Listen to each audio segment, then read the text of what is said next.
Hello everyone, this is Sonia Jain from Study Chashma. Today we will discuss the question answer of lesson 4, The Ashes That Made Trees Bloom, class 7, Honeycomb book.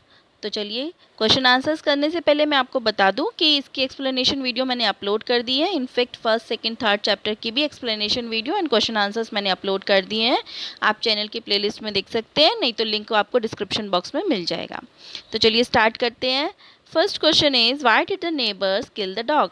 जो पड़ोसी थे उन्होंने dog को क्यों मारा। ठीक है, तो यहाँ पर है the neighbours kills the dog in anger. जो पड़ोसी थे उन्होंने डॉग को अपने गुस्से के कारण मारा। They have expected the dog to help them get a treasure but the dog had rather taken them to a foul smelling dead kitten. जो पड़ोसी थे उनको ये उम्मीद थी, एक्सपेक्टेड मीन्स उम्मीद थी कि जो डॉग है वो उनकी मदद करेगा ट्रेजर ढूंढने में, यानी कि खजाना ढूंढने में, जैसे कि उन्होंने उस बूढ़े आदमी की और उसकी वाइफ की हेल्प की थी।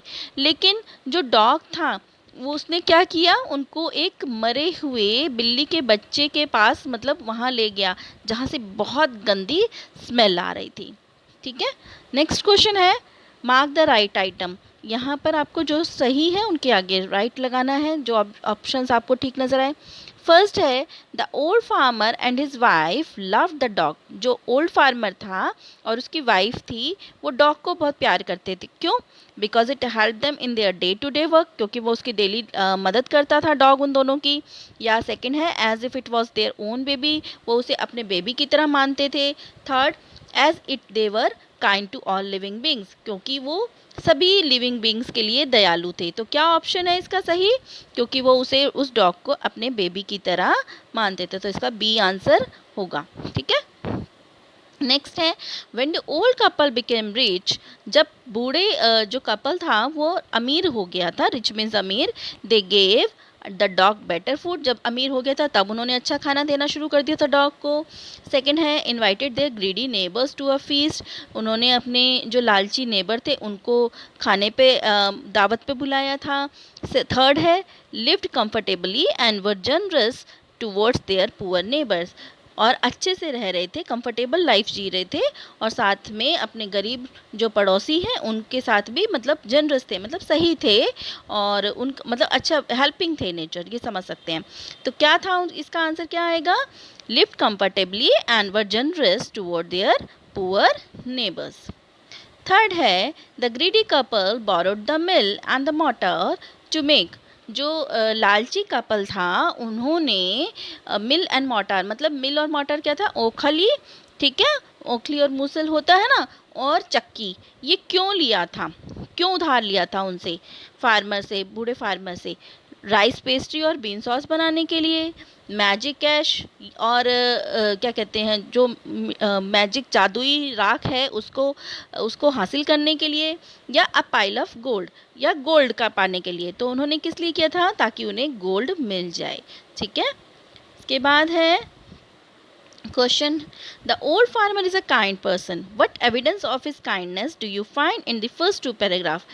जो ओल्ड फार्मर था वो बहुत दयालु आदमी था, और ये जो बात है कि वो दयालु था, किस जो आपके लेसन में किन दो पैराग्राफ्स में से पता चलता है? क्या कौन सी ऐसी लाइन्स हैं, कौन सी ऐसी लाइन्स हैं जो प्रूफ करती हैं कि वो फार्मर दयालु था? तो अपनी बुक के से फर्स्ट और सेकंड पैराग्राफ में से, मतलब जो दो पैराग्राफ्स हैं स्टार्टिंग के, उनमें से आपको लाइंस लेनी है कि कौन सी लाइन ये प्रूव करती हैं कि वो जो ओल्ड फार्मर था वो काइंड था। In the first paragraph it is written that the old farmer treated the dog like his own child. जो ओल्ड फार्मर था वो डॉग को अपने बच्चे की तरह ही समझता था। He will feed the dog small pieces of fish with their own chopsticks and offer boiled rice to him as much as he wanted. वो डॉग को छोटे छोटे मछलियों के टुकड़े डालता था अपनी ही चॉपस्टिक से। चॉपस्टिक क्या होता है? जैसे जो लकड़ी के होते हैं ना, जिनसे कई लोग आपने देखा होगा जापानीज़ वगैरह जो खाते हैं, ठीक है, या चाइनीज़ खाते हैं, ठीक है, और उसे बॉइल्ड राइस देते थे जैसे, और जितना वो डॉग मतलब जितना वो चाहता था डॉग उतना खिलाते थे। In the second paragraph says that to provide food to the birds, the old farmer will often turn up the surface of the ground.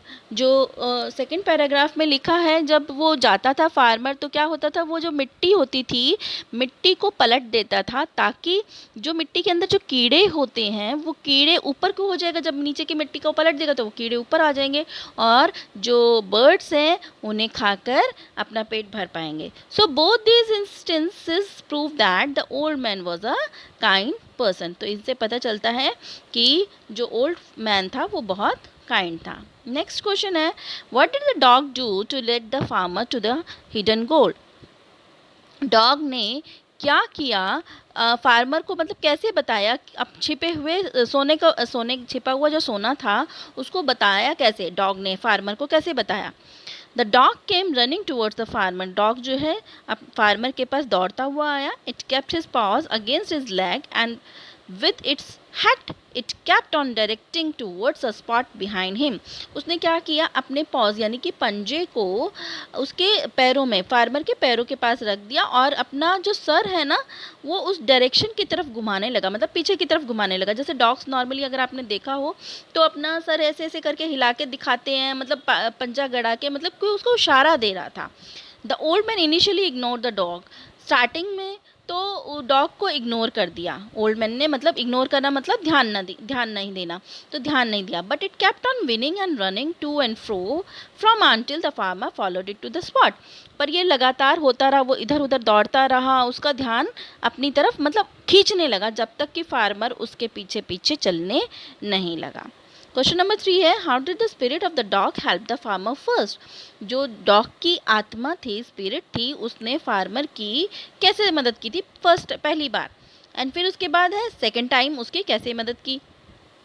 तो पहली बार कैसे मदद की थी, the spirit of the dog came into the farmer's dream and first asked him to chop the pine tree and make mortar and hand mill out of it. तो जो dog की spirit थी वो फार्मर के सपने में आई और उसे कहा कि वो पाइन ट्री जो है उसको काटो, चॉप करो, मतलब फाइनली चॉप करना है, उसे काटना है और उससे क्या बनाओ, मोर्टार बनाओ और हैंड मिल मतलब हाथ की चक्की बनाओ और ओखल बनाओ, ठीक है, मूसल या ओखल जिसे कहते हैं, खरल भी कहते हैं कई लोग। With the mortar and mill it give the farmer हिप्स of gold. तो इस मोर्टार से, इस चक्की से और खरल से या ओखल से उन्हें काफ़ी सारा गोल्ड मिला। उसके बाद सेकेंड टाइम उन्होंने कैसी हेल्प की डॉग की स्पिरिट ने। The dog spirit again came in the farmer's dream for the second time and told the farmer to collect the ash of the mortar and the mill and sprinkle it on the withered trees and they will blossom. तो जो dog की spirit है वो सपने में दोबारा आई farmer के second time और क्या कहा कि जो उन्होंने तो जो गंदे वाले पड़ोसी थे, लालची वाले पड़ोसी थे, उन्होंने तो मोटार और मिल को जला दिया था। तो उसने कहा डॉग की स्पिरिट ने कि तुम जाओ और उसकी जो राख है, जो चक्की की और ओखल की राख है, उसे लेकर आओ और उसे छिड़क दो, स्प्रिंकल मतलब छिड़क देना, और किस पर, सूखे हुए पेड़ों पर, और जिससे क्या होगा वो हो जाएंगे, ब्लॉसम मीन्स हरे भरे हो जाएंगे, ठीक है। The farmer did this in front of the daimyos and was awarded with the lavish gift. जो फार्मर था उसने ये सब दायम्योज के पास सामने किया, दायम्योज मतलब जमींदार जिसे कहते हैं, जमींदार के सामने किया और जमींदार इसे देखकर बहुत खुश हुआ और उसने बहुत सारे गिफ्ट्स उसे फार्मर को दिए। Why did the daimyos reward the farmer but punish his neighbor for the same act? जो दायम्यो था, जो जमींदार था, उसने पहली बार जो फार्मर था, ओल्ड फार्मर, जो अच्छे वाला फार्मर था, उसको तो प्राइजेस दिए, गिफ्ट दिए, रिवॉर्ड किया, लेकिन जो उसका पड़ोसी था उसने सेम काम किया फिर भी उसे सजा दी। ऐसा क्यों?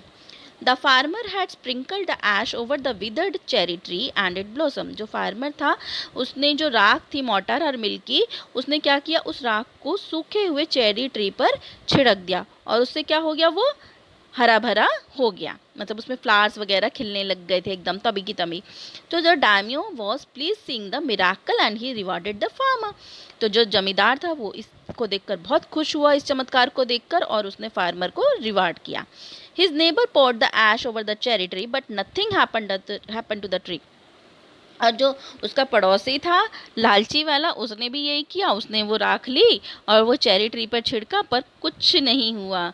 क्या हुआ? Fine particles from the ash entered the eyes of daimyos and his wife.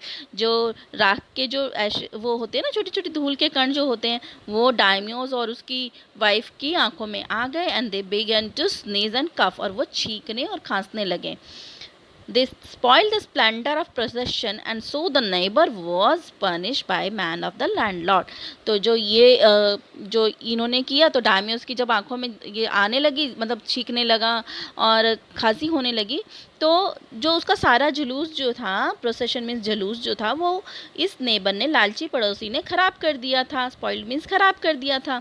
तो इसीलिए इस नेबर को पनिश किया गया। जो डायमियोस का आदमी था ना, जमींदार का आदमी था, उसने उसे बहुत मार के उसे पनिश किया। तो यहाँ हमारे क्वेश्चन आंसर्स कंप्लीट होते हैं।